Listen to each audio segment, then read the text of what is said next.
ദേവര സിനിമയുടെ Kerala distribution ഏറ്റെടുത്തിരിക്കുന്നത് വേഫാർ films ആണ്. September 27-നാണ് ഈ ഒരു സിനിമ തിയേറ്ററുകളിലേക്ക് എത്തുന്നത്. തങ്കലാൻ സിനിമയുടെ OTT റിലീസ് നാളെ നെറ്റ്ഫ്ലിക്സിലൂടെ ഉണ്ടാകുമെന്ന് പറയുന്നുണ്ട്. കങ്കുവ സിനിമയുടെ ഡബ്ബിംഗ് വർക്കുകളും എഡിറ്റിംഗ് വർക്കുകളൊക്കെ നടന്നുകൊണ്ടിരിക്കുകയാണ്. സിനിമയുടെ റിലീസ് ഡേറ്റ് ഈ ആഴ്ച തന്നെ പ്രഖ്യാപിക്കുമെന്നാണ് അറിയാൻ സാധിക്കുന്നത്. വരുന്ന റിപ്പോർട്ടുകൾ പ്രകാരം നവംബർ 14-നായിരിക്കും സിനിമയുടെ റിലീസ്.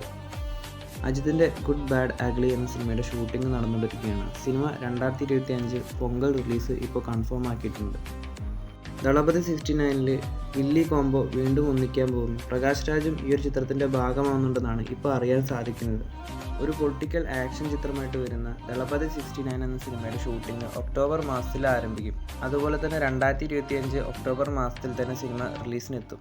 ARM സിനിമ 50 കോടി ക്ലബ്ബിൽ ഇടം നേടിയിരിക്കുകയാണ് 5 ദിവസം കൊണ്ട്. ഇന്നലെയായിരുന്നു ഈ ഒരു പോസ്റ്റർ സിനിമയുടെ ടീം പുറത്തുവിട്ടത്. ശരിക്കും ഇന്നത്തെ കളക്ഷനോട് കൂടിയാണ് ARM സിനിമ 50 കോടി ക്ലബ്ബിൽ ഇടം നേടുന്നത്.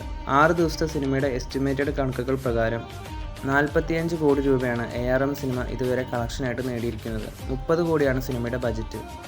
കിഷ്കിന്ധകാണ്ഡം എന്ന സിനിമയുടെ 6 ദിവസത്തെ എസ്റ്റിമേറ്റഡ് കണക്കുകൾ പ്രകാരം 17 കോടി 60 ലക്ഷം രൂപയാണ്. കൂടുതൽ അപ്ഡേറ്റുകളുമായി അടുത്തൊരു വീഡിയോയിൽ കാണാം.